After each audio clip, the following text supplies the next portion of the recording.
بسم اللہ الرحمن الرحیم۔ ناظرین و سامعین السلام علیکم۔ پیش خدمت ہے انائی کے آدم خور وحشی ایپیسوڈ 1۔ یہ ہیبت ناک اور لرزہ خیز داستان سماٹرا کے جنگلات سے تعلق رکھتی ہے۔ واقعات اس قدر پر اسرار اور بعید از فہم ہیں کہ سائنس کے اس عظیم الشان دور میں بمشکل ہی ان پر یقین کیا جائے گا۔ دنیا کے متمدن اور بارونق شہروں میں رہنے والے لوگ جنگل کی زندگی کے تصور سے بھی ناآشنا ہیں۔ انہیں کیا معلوم کہ جنگل میں بسنے والوں کو قدم قدم پر کس طرح موت کا سامنا کرنا پڑتا ہے۔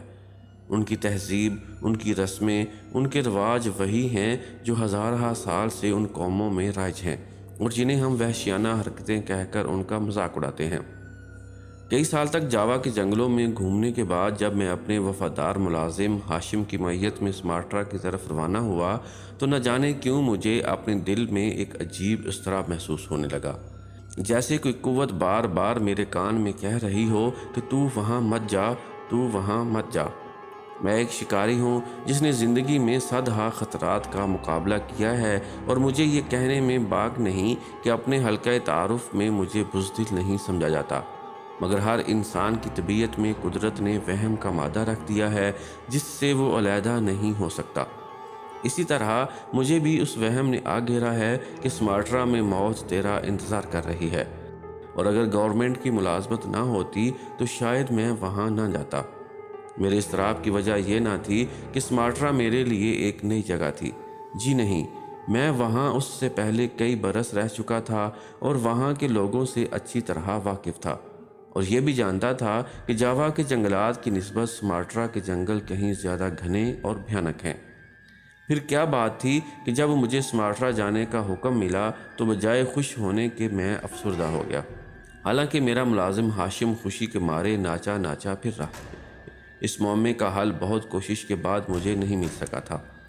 ہاشم کی شاندار خدمات کے صلے میں نے اسے ایک 2 نالی رائفل خرید کر دے دی تھی اور وہ اسے پا کر اتنا خوش تھا جیسے کسی بچے کے ہاتھ نیا کھلونا آ گیا ہو۔ اس سے پہلے اس کے پاس ایک بھاری اور بہت پرانی رائفل تھی جسے چلانا بھی کارے دار تھا۔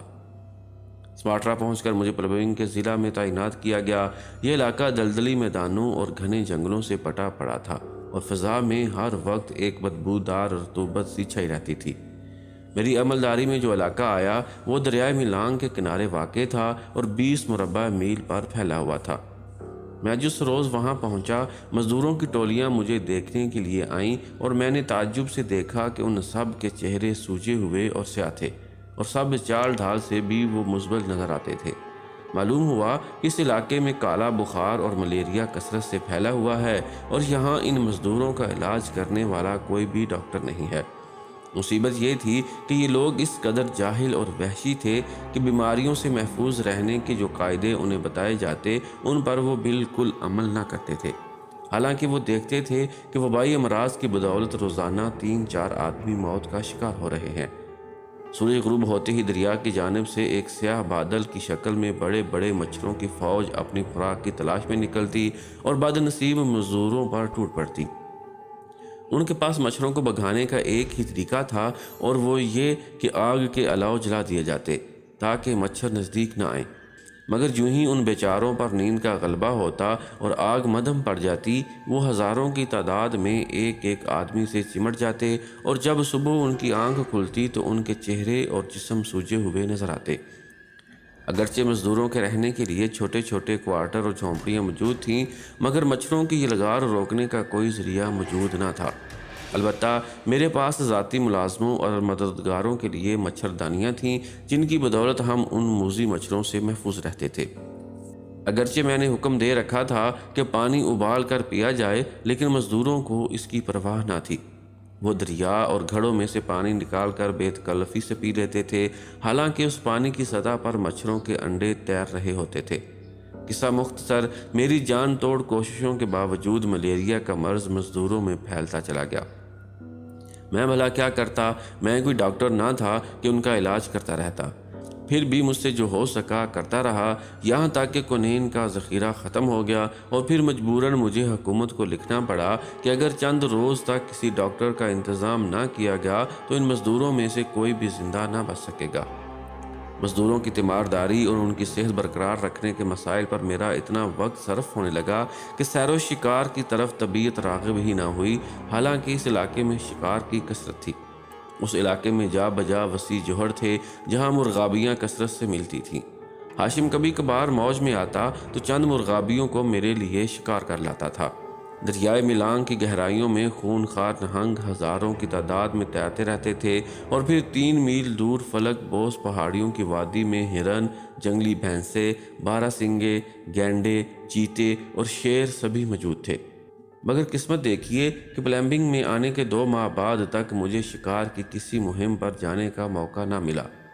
ہاشم بار بار مجھے ترغیب دیتا کہ آقا کسی روز شکار کو چلیے، ہماری رائفلوں میں تو اب زنگ لگنے لگا ہے، مگر میں ہنس کر ٹال دیتا۔ کلی اور مزدور اس سے بے حد خوش تھے، کیونکہ وہ 2 مرتبہ باراسنگا شکار کر کے لایا تھا اور اس کا گوشت اس نے مزدوروں میں تقسیم کر دیا تھا۔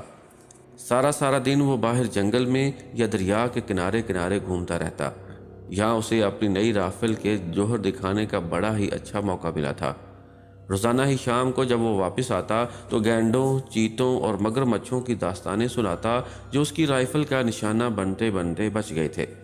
آخر وہ دن بھی آ گیا کہ مجھے مزدوروں اور کلیوں کے علاج معالجے سے فرصت ملی، یعنی وہ ڈاکٹر جس کا انتظار تھا آ گیا تھا، اور سچ پوچھئے تو اس سے مل کر مجھے حقیقی مسرت ہوئی تھی۔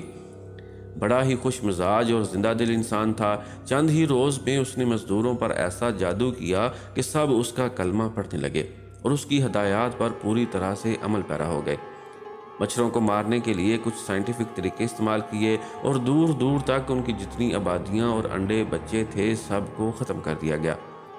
ڈاکٹر مجھ سے جلد ہی بے تکلف ہو گیا، اور رات کو خاصی دیر تک ہم ادھر ادھر کی گپ شپ کر کے دل بہلانے لگے، اور جب اس نے مجھے بتایا کہ وہ بھی شکار سے دلچسپی رکھتا ہے تو مجھے اور بھی خوشی ہوئی۔ اور سب سے بڑی بات یہ تھی کہ جانوروں اور درندوں کی نفسیات کے علاوہ وہ شخص علم الانسان کا بڑا ماہر تھا، اور چونکہ جاوا اور سماٹرا میں عرصہ دراز تک رہ چکا تھا، اس لیے ان جزیروں کے نہ صرف چپے چپے سے واقف تھا بلکہ باشندوں کی عادات اور خصائل، ان کے رسم و رواج اور زبان سے بھی خوب آگاہ تھا۔ ایک روز جب ہم دونوں اپنے خیمے میں بیٹھے کافی پی رہے تھے، ڈاکٹر نے حسب معمول اپنے تجربات کی داستان کا آغاز کر دیا، اور ایک ایسی عجیب بات سنائی کہ میرے رونگٹے کھڑے ہو گئے۔ جو کچھ اس نے سنایا اس میں شک نہیں کہ پہلے بھی مختلف لوگوں سے میں سن چکا تھا، مگر محض من گھڑت قصے سمجھ کر میں نے ایسے واقعات پر زیادہ غور کرنا مناسب نہیں سمجھا تھا۔ مگر جب ڈاکٹر نے تفصیلاً مجھے وہی کہانی سنائی تو پہلی مرتبہ احساس ہوا کہ واقعی اس داستان کی تہہ میں کچھ نہ کچھ حقیقت کا عنصر موجود ہے۔ قصہ یہ تھا کہ انائی کے پہاڑی جنگلوں میں جو کوسوں میلوں میں پھیلے ہوئے تھے، ایک ایسا قبیلہ پایا جاتا ہے جو آدمیوں کا خون پیتا اور گوشت کھاتا ہے۔ گرچہ اس آدم خور قبیلے کے افراد بہت کم ہیں، لیکن ان کی دہشت اس قدر پھیلی ہوئی ہے کہ کوئی شخص اس طرف جانے کی جرت نہیں کرتا، اور جو بھولا بھٹکا وہاں جاتا ہے کبھی واپس نہیں آتا۔ یہ آدم خور لوگ اکیلے وکیلے کی طاق میں رہتے ہیں، اور بعض اوقات بستیوں میں آ کر عورتوں اور بچوں کو پکڑ کر لے جاتے ہیں۔ اکثر ایسا ہوتا ہے کہ کوئی آدم خور آدمی رات کی تاریکی میں کسی جھونپڑی کے دروازے پر دستک دیتا ہے، اور جو ہی کوئی عورت یا آدمی دروازہ کھولتا ہے تو آدم خور جھپٹ کر اسے پکڑ لیتا ہے، اور اس سے پہلے کہ اس کا تعاقب کیا جائے وہ اپنے شکار کو لے کر جنگل کی تاریکی میں غائب ہو جاتا ہے۔ یہ آدم خور اس قدر شاذور اور پھرتیلے ہیں کہ بیک وقت 2 آدمیوں کو اٹھا لینا ان کے لیے کچھ مشکل نہیں۔ اس موقع پر ڈاکٹر نے جو داستان مجھے سنائی وہ آپ اسی کے الفاظ میں سنیے۔ یہ آج سے 6 ماہ پہلے کا واقعہ ہے۔ مجھے ان دنوں انائی کے جنگلوں میں درختوں کی کٹائی کا کام کرنے والے مزدوروں کی دیکھ بھال پر لگایا گیا تھا۔ علاقہ چونکہ بے حد خطرناک تھا، اس لیے گورنمنٹ نے 12 مقامی سپاہیوں پر مشتمل ایک دستہ میری حفاظت کے لیے ساتھ روانہ کیا۔ اس دستے کی کمان جس شخص کے سپرد کی گئی تھی اس کا نام لارڈ ویل تھا، اور وہ بیلجیم کا رہنے والا ایک نڈر اور خاصا تنومند آدمی تھا۔ اور سچ تو یہ ہے کہ میری نسبت یہاں کے باشندوں اور ان کے رسم و رواج کے بارے میں لارڈ ویل کی معلومات بہت وسیع تھیں۔ ایک رات کا ذکر ہے، ہم دونوں آگ کے الاؤ کے گرد بیٹھے ادھر ادھر کی باتیں کر رہے تھے کہ لارڈ ویل نے مجھ سے انائی کے آدم خور انسانوں کا پہلی بار ذکر کیا۔ میں سمجھا کہ یہ بھی محض گپ ہے، اس لیے ہنس کر کہا، چھوڑو یار، کوئی اور قصہ سناؤ۔ میں نے ایسے قصے بہت سنے ہیں۔ لیکن لاڈبل کے چہرے پر پھیلی ہوئی سنجیدگی اور گہری ہو گئی۔ چند لمحے تک وہ اپنی گھنی مونچھوں کے سرے مروڑتا رہا، پھر بولا، ڈاکٹر، یہ معاملہ مذاق میں ٹالنے والا نہیں ہے۔ تم جانتے ہو کہ 12 سپاہیوں کا یہ دستہ آخر کس لیے بھیجا گیا ہے؟ میری حفاظت کے لیے۔ ٹھیک ہے، مگر یہ تم نے نہیں سوچا کہ آخر یہاں تمہاری حفاظت کا کیوں خاص طور پر انتظام کیا گیا ہے؟ آخر اس سے پہلے بھی تم بہت سے مقامات پر جا چکے ہو۔ حکومت نے اس وقت تمہاری حفاظت اس طرح نہیں کی تھی۔ بے شک وہ صحیح کہہ رہا تھا، معاملے کے اس پہلو پر ابھی تک میں نے کوئی توجہ ہی نہ کی تھی۔ اتنے میں لاڈبل نے کہا، اس کی وجہ صرف یہ ہے کہ ہم انائی کے علاقے میں ہیں، جہاں درندوں کے علاوہ آدم خور انسان بھی موجود ہیں، جو رات کی تاریکی میں شیروں اور چیتوں کی کھالیں اوڑھ کر آتے ہیں اور اپنے شکار کو پکڑ کر لے جاتے ہیں اور اسے کچا ہی کھا جاتے ہیں۔ اگر تم انسانی ہڈیاں اور کھوپڑیاں دیکھنا چاہو تو میرے ساتھ چلنا۔ کھاتیوں اور گھنی جھاڑیوں میں یہ ہڈیاں پڑی مل جائیں گی۔ دہشت کی ایک سرد لہر مجھے اپنے جسم میں دوڑتی ہوئی محسوس ہوئی، جیسے کسی نے میری ریڑھ کی ہڈی پر برف رکھ دی ہو۔ تو حکومت ان آدم خوروں کو نیست و نابود کیوں نہیں کر دیتی؟ میں نے سوال کیا۔ لاڈبل مسکرایا، ڈاکٹر، تم بھی کیا معصومانہ بات کرتے ہو؟ اس علاقے کو پہلے دیکھو، یہ تو بیجن کانگو کے خوفناک جنگلوں کو بھی مات کرتا ہے۔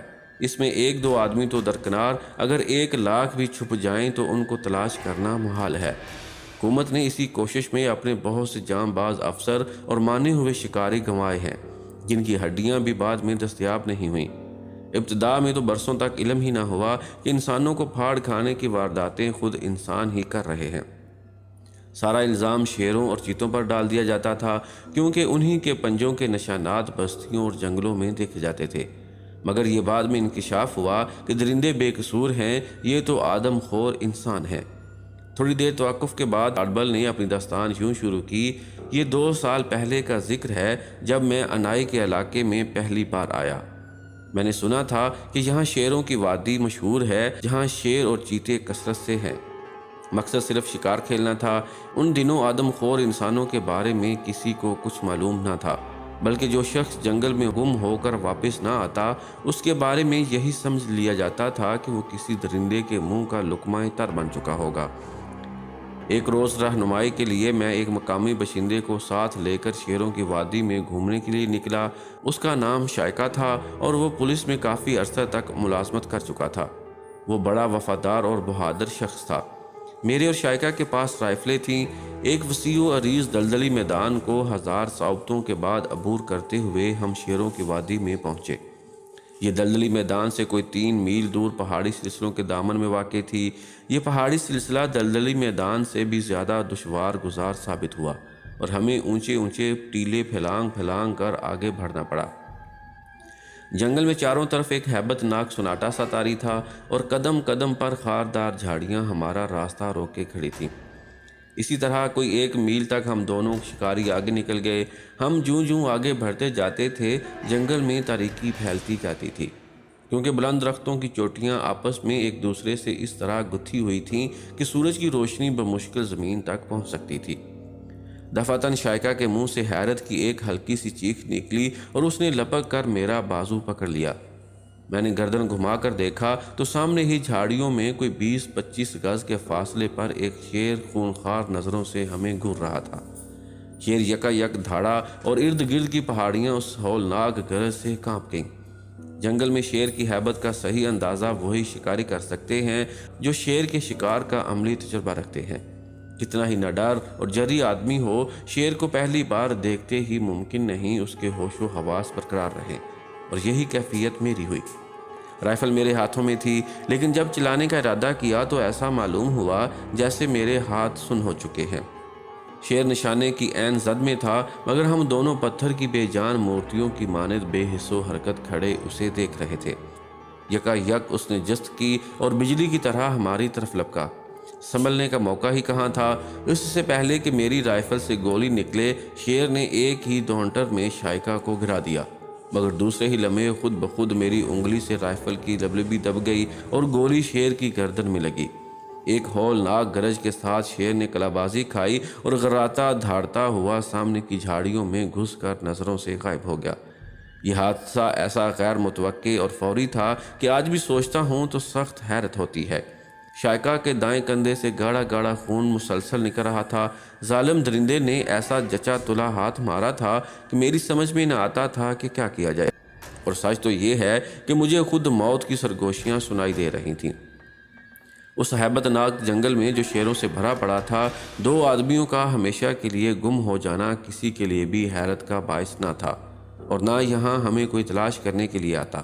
سب سے بڑی مصیبت یہ تھی کہ زخمی شیر کہیں قریب ہی موجود تھا، کیونکہ اس کے غرانے کی لرزہ خیز آوازیں مسلسل بلند ہو رہی تھیں۔ میں چاہتا تو شائقہ کو چھوڑ کر اپنی جان بچانے کے لیے واپس جا سکتا تھا، لیکن یہ فعل ایسا سنگ دلانہ اور وحشیانہ ہوتا کہ میں اپنے آپ کو کبھی معاف نہ کر سکتا تھا۔ زندگی کی اہمیت اور قدر و قیمت کا صحیح احساس انسان کو خطرے کے وقت ہوتا ہے۔ میرے پاس الفاظ نہیں کہ میں اس بھیانک منظر کی تصویر کشی کر سکوں۔ غریب شائقہ تکلیف کی شدت سے اس قدر نڈھال ہو چکا تھا کہ اس کا بچنا محال دکھائی دیتا تھا۔ اس کا چہرہ تپے ہوئے تانبے کی مانند سرخ اور آنکھیں باہر کو ابل پڑی تھیں، اور اب اس کے منہ سے کراہنے اور چیخنے کی ملی جلی آوازیں نکلنی بند ہو گئی تھیں۔ وہ بے ہوش ہو چکا تھا، اور ادھر میری کیفیت یہ کہ سارے جسم پر لرزہ طاری تھا۔ جھاڑیوں میں چھپا ہوا زخمی شیر بار بار گرجتا، اور اس کی ہر گرج کے ساتھ ہی میرا کلیجہ اچھل کر حلق میں آ جاتا۔ لاڈبل نے چند لمحے توقف کے بعد اپنی داستان کا سلسلہ آگے بڑھایا۔ میں نے شائقہ کا بے حس و حرکت جسم اپنے کندھوں پر اٹھایا اور واپس آنے لگا۔ اب ہم دونوں کے بچنے کی صرف ایک ہی تدبیر تھی کہ ایک فرلانگ پیچھے ایک اونچے سے پہاڑی ٹیلے پر پناہ لی جائے، مگر جوں ہی میں پیچھے مڑا، شیر غراتا ہوا جھاڑیوں میں سے نکلا۔ جنگل کے اس بے قرار سناٹے اور لمحہ بلہمہ پھیلتی ہوئی تاریکی میں اس کی گھن گرج یوں محسوس ہوتی تھی جیسے بیک وقت کئی توپیں چل گئی ہوں۔ اس کی آنکھیں مشعل کی مانند روشن تھیں۔ میں نے شائقہ کو فوراً زمین پر پٹخا اور رائفل سے شیر کا نشانہ لے کر پے در پے 2 فائر کیے۔ صرف اتنا یاد ہے کہ رائفل کی نالی سے شعلہ نکلتے ہی شیر فضا میں کئی فٹ اونچا اچھلا اور وہیں ڈھیر ہو گیا، اور پھر میں بھی غش کھا کر وہیں گر پڑا۔ خدا ہی بہتر جانتا ہے میں وہاں کتنی دیر بے ہوش پڑا رہا۔ جب آنکھ کھلی تو مجھے اپنے گھٹنے میں درد کی ٹیسیں محسوس ہوئیں۔ میرے کانوں میں جو پہلی آواز آئی وہ شائقہ کے کراہنے کی تھی۔ میں نے جیب ٹٹول کر ٹارچ نکالی اور اس کی روشنی میں گرد و پیش کا جائزہ لیا۔ مجھ سے 10 قدم کے فاصلے پر شائقہ پڑا تھا۔ میں نے اسے آواز دی تو وہ لڑکھڑاتا ہوا اٹھا اور میرے قریب آ گیا۔ پھر ہم دونوں ایک دوسرے کو سہارا دیتے ہوئے اپنے کیمپ کی طرف واپس روانہ ہو گئے۔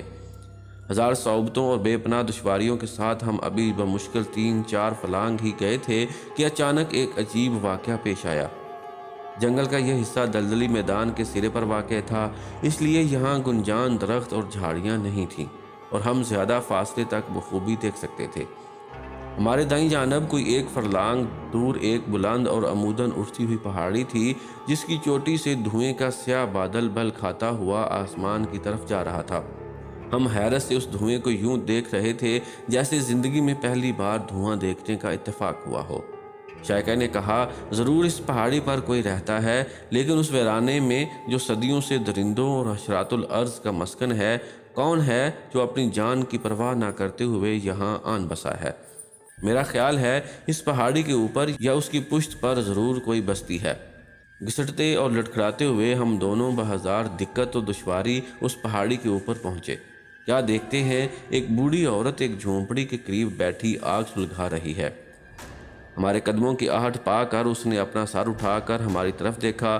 خدا رحم کرے، میری اتنی عمر ہونے کو آئی، مگر حلفیہ کہتا ہوں کہ اتنی بھیانک شکل و صورت کی عورت میں نے کبھی نہیں دیکھی۔ اس کی عمر خدا ہی بہتر جانتا ہے کتنی ہوگی۔ سر کے بال اور بھویں تک چاندی کے تاروں کی مانند سفید تھیں۔ سیاہ چہرے پر پڑی ہوئی بے شمار جھریوں نے اس کی شکل بے حد مکروہ بنا دی تھی، اور ہڈیاں اوپر کو ابری ہوئی دکھائی دیتی تھیں۔ فراخ دھانے اور اس میں سے باہر کو نکلے ہوئے لمبے زرد دانتوں کے علاوہ اس کے سیاہ چہرے کو جس شے نے مزید بھیانک بنا دیا تھا وہ اس چڑیل کی آنکھیں تھیں جو بھیڑیے کی آنکھوں سے مشابہ تھیں۔ ان میں سرخی مائل چمک تھی۔ آنکھوں کی پتلیاں کبھی پھیلتیں اور کبھی سکڑ جاتیں۔ ہم دونوں ایک لمحے کے لیے حیرت زدہ ہو کر اس کی طرف دیکھنے لگے اور وہ بھی ہمیں گھورتی رہی۔ دفعتاً وہ اپنی جگہ سے ایک چیخ مار کر اٹھی اور ہماری جانب بڑھی، اور پھر میں نے دیکھا کہ اس کے سیاہ ہاتھوں کے ناخن بھی ریچھ کے ناخنوں کی طرح بھرے ہوئے تھے۔ آقا، یہ چڑیل ہے! شائقہ دہشت زدہ ہو کر چلایا اور وہیں غش کھا کر گر پڑا۔ بدحواسی میں مجھے کچھ اور نہ سوجا تو رائفل کا کندھا ہی اس چڑیل کے سر پر دے مارا اور لڑکڑیاں کھاتی ہوئی کسی گہری کھائی میں گر کر ختم ہو گئی۔ میری زندگی کا یہ ناقابل فراموش حادثہ اتنی جلدی رونما ہوا کہ میں کچھ سوچ ہی نہ سکا کہ کیا واقعہ پیش آیا ہے۔ میرا جسم پسینے میں تر ہو چکا تھا اور ذہن بالکل معاف۔ تاریکی اب اس قدر بڑھ چکی تھی کہ 10 گز دور کی شے بھی دکھائی نہ دیتی تھی۔ اس ویران اور سنسان پہاڑی جنگل میں پھیلی ہوئی پراسرار خاموشی حد درجہ اذیت ناک تھی، جسے کبھی کبھی الو کی بھیانک چیخیں توڑنے کی کوشش کر رہی تھیں۔ میرے گھٹنے کی ٹیسیں پھر تیز ہو گئیں اور میں وہیں لیٹ گیا۔ مجھے اب اپنی موت کا یقین ہو چکا تھا۔ تھوڑی دیر میں جب میری طبیعت کچھ سنبھلی اور ہوش و حواس اپنی اصل حالت پر واپس آنے لگے تو میں نے گرد و پیش کا جائزہ لینے کی کوشش کی۔ فضا میں ایک عجیب قسم کی ناگوار بدبو پھیلی ہوئی تھی، جیسے سڑے ہوئے گوشت کی ہوتی ہے۔ اس بوڑھی چڑیل کا چہرہ میری نظروں کے آگے بار بار رقص کر رہا تھا۔ میں سوچنے لگا، کیا میں نے کوئی ڈراؤنا خواب دیکھا ہے؟ مگر نہیں، یہ خواب نہیں بلکہ حقیقت تھی۔ آگ کا وہ الاؤ جو اس چڑیل نے روشن کیا تھا اب پوری طرح جل رہا تھا۔ میں نے بدنصیب شائقہ کو اٹھایا اور لے جا کر اسی جھونپڑی کے قریب ایک طرف ڈال دیا اور الاؤ کی روشنی میں جھونپڑی کا جائزہ لینے لگا۔ یہ جھونپڑی بالکل اسی طرز پر بنی ہوئی تھی جس طرح امریکہ کے ریڈ انڈینز اپنی جھونپڑیاں بناتے ہیں، یعنی گول اور اوپر سے مخروطی۔ میں نے محسوس کیا کہ جھونپڑی کے کونے اور گوشوں میں سے سڑے گوشت کی بساند اٹھ رہی ہے۔ ایک جانب پرانے کپڑوں کی دھجیاں اور مٹی کے برتن بھی دکھائی دیے۔ جلتے ہوئے الاؤ کی روشنی جھونپڑی کے اندر پہنچ تو رہی تھی، مگر اس قدر مدھم تھی کہ میں پوری طرح اندرونی حصہ نہ دیکھ سکتا تھا۔ میں نے اپنی ٹارچ نکالی اور اسے روشن کیا۔ جو ہی روشنی کا مختصر مگر تیز دائرہ ٹارچ سے خارج ہوا اور میری نگاہ جھونپڑی کے بائیں گوشے میں گئی تو فرتے خوف سے میرا جسم لرز گیا اور مجھے ایک لمحے کے لیے یوں معلوم ہوا جیسے خون میری رگوں میں سرد ہو کر جم رہا ہے۔ انسانی ہڈیوں، کھوپڑیوں اور گوشت کے بڑے بڑے لوتھڑوں کا ایک اونچا ڈھیر تھا جو مجھے دکھائی دیا، اور وہ ناقابل برداشت بدبو اسی ڈھیر میں سے اٹھ رہی تھی۔ میں نے چاہا کہ وہاں سے نکل بھاگوں، مگر پیروں میں جیسے جان ہی نہ تھی۔ اپنی قوت ارادی جمع کر کے میں جھونپڑی سے باہر نکلا۔ اب یہاں ٹھہرنا جان بوجھ کر موت کو دعوت دینے کے مترادف تھا۔ خدا معلوم یہ کیا بلا تھی جو انسانوں کو کھایا کرتی تھی، اور یہ خیال مجھے بار بار آیا کہ شاید ایسی ہی آدم خور چڑیلیں قریب ہی کہیں موجود نہ ہوں۔ ابھی میں اسی کیفیت میں گم تھا کہ ناگہاں دور جنگل کی بے کراں اور پرہول تاریکی میں شیروں کے دھاڑنے کی آوازیں آئیں۔ ان آوازوں نے رہے سہے ہوش بھی اڑا دیے۔ میری چھٹی حس ایسے موقعوں پر اچھی طرح بیدار ہو جایا کرتی ہے، چنانچہ اضطراب اور بے چینی کی ایک زبردست لہر یک لخت میرے اعصاب میں دوڑنے لگی۔ مجھے یوں محسوس ہو رہا تھا کہ اب کسی بھی لمحے کوئی نامعلوم خطرہ نازل ہونے والا ہے۔ دفعتاً میں نے پہاڑ کے دامن میں ایک ہلکی سی آہٹ سنی، جیسے کوئی درندہ اپنے پنجوں سے زمین کھرچتا ہوا آگے بڑھ رہا ہو۔ یہ آواز لمحہ بلمحہ میرے قریب آ رہی تھی۔ میں نے آنکھیں پھاڑ پھاڑ کر دیکھنے کی کوشش کی، مگر کچھ نظر نہ آیا۔ دہشت سے میرے جسم کے رونگٹے کھڑے ہو گئے۔ رائفل میرے دائیں ہاتھ میں تھی اور یہی میرا آخری سہارا تھا جسے میں خطرے کے وقت استعمال کر سکتا تھا۔ میں جھونپڑی سے باہر نکلا تو الاؤ سے تھوڑے فاصلے پر شائقہ کا بے ہوش جسم پڑا دکھائی دیا۔ خدا معلوم وہ مر چکا تھا یا ابھی اس میں زندگی کی کوئی رمق باقی تھی، کہ میں کبھی نہ جان سکوں گا، کیونکہ چند ہی لمحوں بعد جو منظر میں نے اپنی آنکھوں سے دیکھا وہ مجھے خوف سے پاگل کر دینے کے لیے کافی تھا۔ وہ پر اصرار اور رونگٹے کھڑے کر دینے والی آواز دراصل کسی درندے کے قدموں کی نہ تھی، بلکہ بہت سے جنگلی انسانوں کی تھی جو پہاڑی پر چڑھ رہے تھے۔ انہوں نے مجھے نہیں دیکھا، مگر بلندی پر ہونے کے باعث میں انہیں دیکھ چکا تھا۔ میرے سامنے فرار کی ایک راہ تھی، اور وہ یہ کہ میں جھونپڑی کی پشت پر ہو کر پہاڑی سے نیچے اتر جاؤں۔ ٹارچ میرے پاس تھی جس کی مدد سے راستہ تلاش کرنا مشکل نہ تھا، مگر جب میں ادھر آیا تو معلوم ہوا کہ پہاڑی کا یہ حصہ اس قدر دشوار اور عمودن ہے کہ قدم کی ایک ہی لغزش مجھے تحت الثری میں پہنچا دینے کے لیے کافی ہوگی۔ جھونپڑی اب مجھ سے کوئی 20-25 گز کے فاصلے پر تھی، اور میں جس جگہ کھڑا تھا وہاں اس قدر گب اندھیرا تھا کہ ہاتھ کو ہاتھ سجائی نہ دیتا تھا۔ بس میں وہیں پیٹ کے بل لیٹ گیا اور رائفل کا رخ جھونپڑی کی طرف کر کے انگلی ٹریگر پر رکھ دی۔ سوکھی شاخوں کا جلتا ہوا الاؤ اب بجھنے کے قریب تھا، اور اس کی مدھم روشنی میں شائقہ کا بے ہوش جسم صاف دکھائی دے رہا تھا۔ اتنے میں وہ وحشی اوپر چڑھ آئے۔ تعداد میں 5 تھے، سب کے سب بالکل ننگ دھڑنگ، بالوں سے ان کا سارا جسم ڈھکا ہوا تھا۔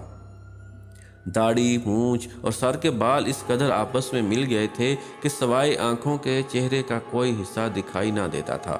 وہ بالکل ایک قد آور ریچھ کی مانند تھے، اور حقیقت یہ تھی کہ اگر میں انہیں دونوں پیروں کے سہارے چلتے نہ دیکھتا تو انہیں ضرور ہی ریچھ کی نسل کا کوئی درندہ سمجھ لینے پر مجبور ہو جاتا۔ شاید وہ اس بوڑھی چڑیل کی تلاش میں یہاں آئے تھے جو انہی کے قبیلے سے تعلق رکھتی تھی، مگر وہ انہیں کہیں نظر نہ آئی۔ شائقہ کو انہوں نے اب تک نہیں دیکھا تھا۔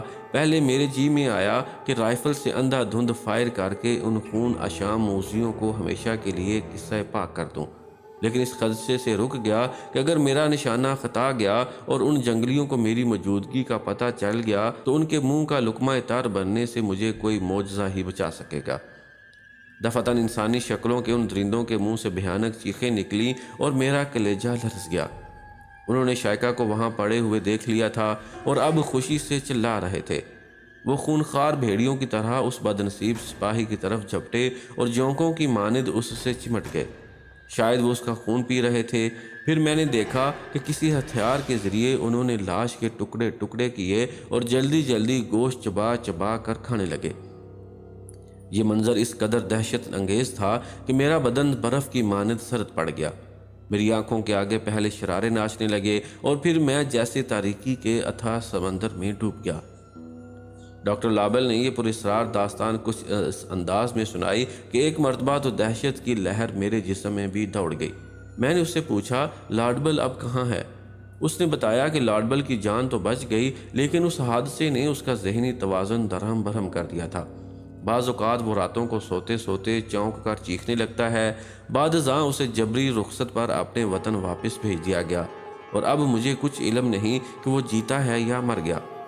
اور جب میں نے ڈاکٹر سے اپنے اس شبے کا اظہار کیا کہ کیا ہمیں لاڈبل کی روایت پر یقین کر لینا چاہیے، تو وہ کہنے لگا، مجھے اس حادثے کی صداقت پر اس طرح یقین ہے جیسے کل سورج مشرق سے طلوع ہوگا۔ وہ جھوٹ اور گپ بازی کا عادی نہیں تھا، اور اس نے مجھے بعد میں کئی مرتبہ وہاں لے جا کر نہ صرف وہ جھونپڑی دکھائی بلکہ انسانوں کی ہڈیاں اور کھوپڑیاں بھی دکھائی تھیں، جو یقیناً اب بھی وہاں موجود ہوں گی۔ اس رات میں آرام سے نہ سو سکا، اور سونے کا کیا سوال تھا، مجھے نیند ہی نہ آئی۔ بار بار یہی خیال ذہن میں گردش کرتا تھا کہ کیا واقعی آدم خور انسانوں کی کوئی نسل ہے جو انائی کے جنگلوں میں بستی ہے، یا محض لاڈبل کے فریب و تخیل کی کرشمہ سازی ہے۔ انسانی فطرت میں تجسس کا جو مادہ فطرت نے رکھ دیا ہے وہ اسے چین سے بیٹھنے نہیں دیتا۔ میں نے دل میں تہیہ کر لیا کہ خواہ کچھ ہو میں خود اس معاملے کی تحقیق کروں گا۔